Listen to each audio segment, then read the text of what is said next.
Yeba n'est président Boyango. Lobby FCC KO.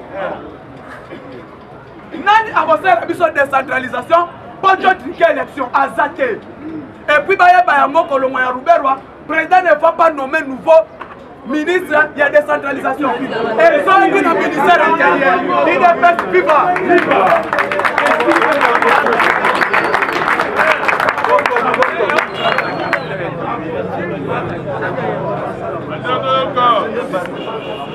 Il est fait viva. Parce que Batoyo, Baza Batouté. Et puis Parlement, donc il y a un si Mabunda Yemoko Akoboma Parlement Yemoko, ça qui est Batinda. Parce que au moment où nous sommes, la qualité d'ailleurs, mais comme film d'ailleurs. Oh, pas respecter mais Mabunda comme film. Mais au Salema, par vidéoconférence, n'a dit après, à l'ordre du jour 1, pour évaluer la situation sécuritaire, il y a sous-région. Or, dans sous-région, il y a Grand Lac. Le pays qui est menacé, c'est la République démocratique du Congo. Avec 280 groupes armés. 280 groupes armés. Nous avons Maïmaï, Mazembe. Abonnez-vous gratuitement sur votre chaîne YouTube congodialogue.com. Abonnez-vous gratuitement sur votre chaîne YouTube congodialogue.com. congodialogue.com.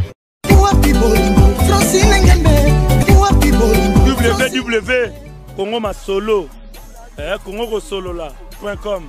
Kitoko Bobby Ronaldinho le King is back. Bolandara mingi Congo Dialogue Francine Ngembe mission www.congodialogue. Sorti au comité président, on peut faire 300 km. Signé accord de l'Emera, na Ewabora, na village Ewabora, place Jeannette Kabila Botani. Oh, bah, quand la mission Jeannette Kabila, à Botani na Ewabora. Oh, Jeannette Kabila, c'est maman qui a Kabila. Il est pas vivant. Les lobes à révélation sont bima. Jeannette Kabila, Aza, soi-disant, Tata Mwasi, il y a Joseph Kabila. Il a 4 enfants, Jeannette Kabila. Deux na Rwanda, deux na Tanzanie. Lelo Oyo, c'est Jeannette Kabila qui est le président de la commission de défense et de sécurité en Assemblée nationale. Un Burundi, un Rwandais, un Tanzanien. Au niveau du Parlement, composition de 185 députés sont des étrangers. Lelo Oyo, besoin de Bavanti, besoin de ce Parlement. Qu'il sache que Rouberwa, ceux qui va quoi ici était, Fatih vendredi, va quoi ici dans le conseil des ministres.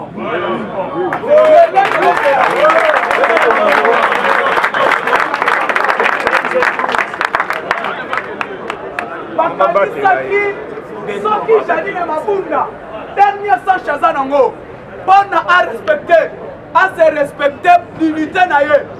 Comme un prix Nobel, il y a meilleure femme politique du monde. Janine Mabunda a l'ongolé la biso Rouberwa pour à se sauver dans l'honneur au baptême prix à niveau mondial. Parce qu'il est deuxième personnalité, deuxième femme le plus écoutée dans le monde. Après chancelier allemand, c'est Janine Mabunda. Si on a honoré le trophée na Ewana, Aza obligé à Kolongola, Rouberwa immunité parlementaire lelo. Parce que va payer le Parlement à que se justifier et bandit Tanganini à que nommer un Rwandais dans le sol congolais. Dès qui président lobby, à lobby jusqu'à Jésus Koya n'a pas accepté et le Kowana et qu'on les caté. Dès qui peuple le lobby n'a mis le mot à fêter. Parce que Fatih s'est prononcé hier dans RFI.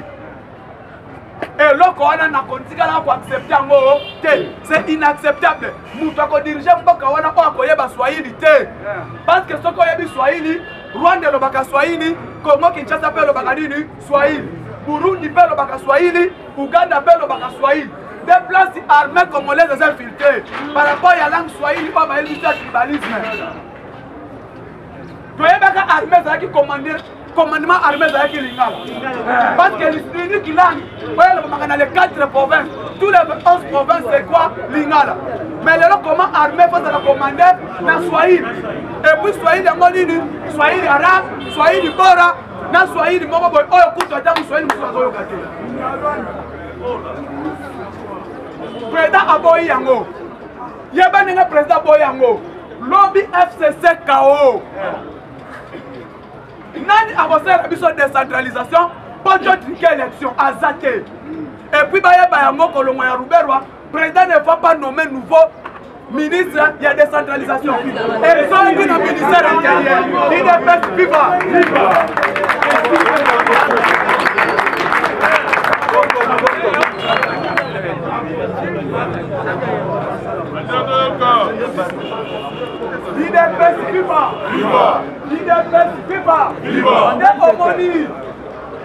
FCC KO.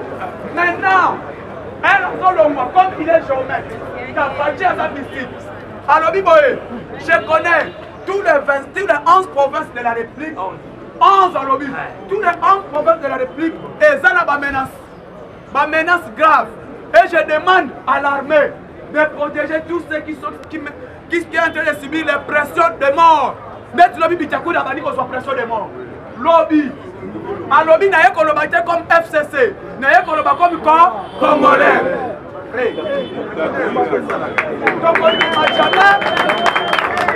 Donc on dit jamais nationalité à Ruberwa. Donc on dit jamais nationalité à Claude Nyarugabo. Donc on dit jamais nationalité à Batumususu. Président FCC. Gouvernement ya Chibala. Kobanda likolo tina se. Ezaki nango ya malunga ha. Ruberwa loba nani? Bitakou na lobi yango. Alobi clair. Ngai na luti ministre. Pendant mandat nyonso tout conseil des ministres côté ha. Un président un président incompétent, un président qui ne parle pas. Fatih Lobi a mis le chef coutumier tout est notable. Papa n'a moni moi si moko ndenge moko na jati de mabunda solo mwila inzo tomuke na lobi oyo ndeli pasa mabunda ça Rwandais ba chef coutumier papa ngai na za muyombe na chef coutumier na mboka bandibu ndenge ni Tala biloko Kabila même biso na mboko. Et puis tous les chefs coutumiers pendant 18 ans afutaka bango te. Tous les chefs de groupement afutaka bango te. Dès au moni fansa mabele communauté kato. OK boyo, bateka ki mabele na tribu o. Combattre cette fois-ci pour dans la même femme. O te ke la ngonani. Parce que ba Rwandais na ba Rwandais zao. Dès bango ba kosomba mabele. Papa ya bakoti baye ko envahir Congo nde oyoki kitenge eso esi bango clair FCC cash botika ba vanti le président de la République est là il est commandant soki tomoni buso beleki parlement wana photo visiter yango combattant sache remaniement ndenge kosalema les gens font pleurer gouvernement na botika la 30 minutes sauf un prévu 30 ou 35 minutes. Parce que Batoyo, Baza Batouté. Et puis Parlement, donc il y a un bangorak. Si Mabunda Yemoko akoboma Parlement Yemoko, ça qui est Batinda. Parce que au moment où nous sommes, la qualité naye, mais comme finga ye. Oh, Baza respectera mais Mabunda comme finga. Le lot aujourd'hui na Mabunda, c'est clair, 10 heures. Ah, so benga Ruberwa, papa Ruberwa, longola pété na yo otika sous ministre té. Elle va kolongole pété justice bengiye. Okena ko investir au nom de qui? Comme qui? Comme qui? Dès olo qui est moko. Alobi je suis prêt à démissionner au sein du gouvernement. Oko démissionner moko tel koto yo kayo. Oza Rwandais, songa na Rwanda.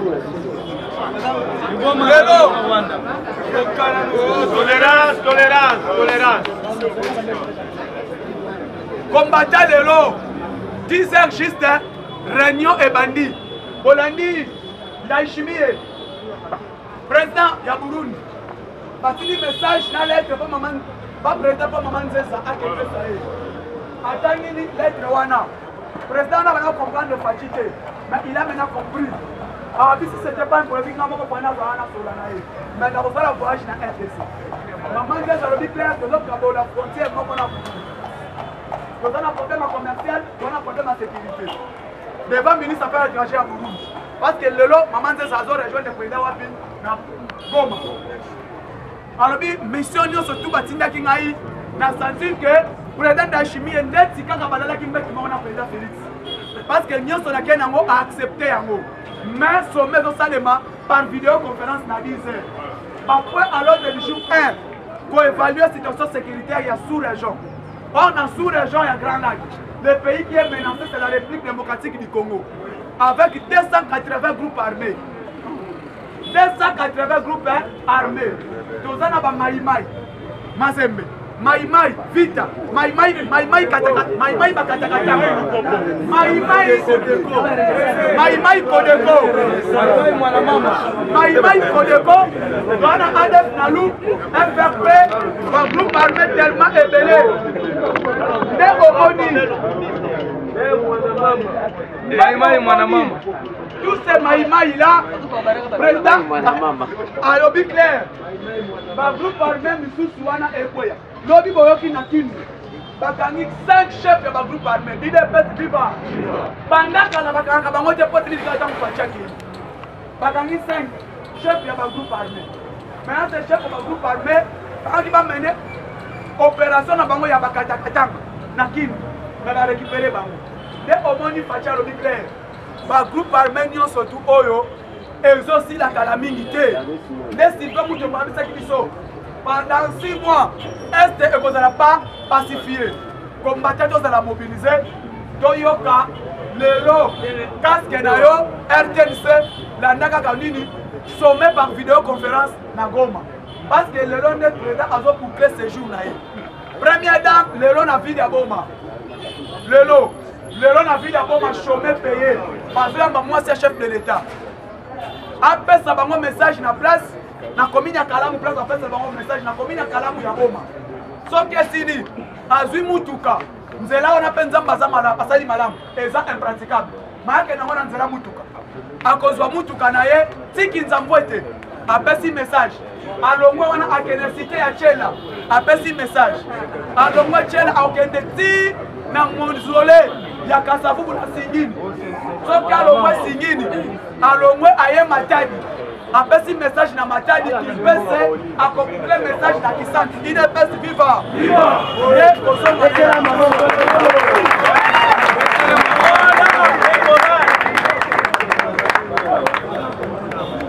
sikoyo il est pese viva viva musole ya Kasavubu là ça que na Singini kala mingi tezo zinda na érosion nzamba za malamu première dame yeko makende amona yango a lancé pe ba travaux ya construire yango mais to sengi musole wana azaki ancien premier président Congo bako kunde kuna te faut eya awa ba kunda ye na Kinshasa lokola jour na ye ba honorer le national et pour ma paix férié il est peste viva parce que ça deux présidents na Congo to bosana soko tuni ba tudati mobutu akufa mingi ba yebi date Kasavubu akufa mingi ba yebi te un président qui a fait 32 ans na Congo date akufa contre congolais a yebi yango te un président qui a fait 5 ans date akufa ba yebi te mais mutu o a yebi so afdel wa ya ko lesa biso alongolango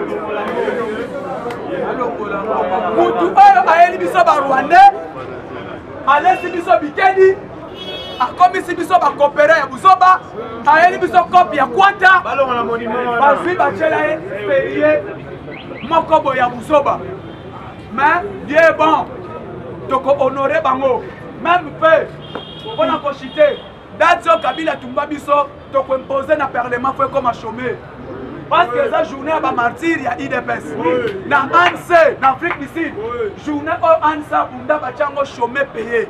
Pourquoi pas ya biso tobundi pour l'état de droit. Merci na batelo pour soutenir biso. Vous continuez kopenga ngana plus 243 89 86 52 097. Plus 243 89 86 52 097. Bonne journée de l'eau. Donc de la présidente, il y a quelqu'un d'Aboyoka. Abonnez-vous gratuitement sur votre chaîne YouTube. congodialogue.com. Abonnez-vous gratuitement Sur votre chaîne YouTube. congodialogue.com.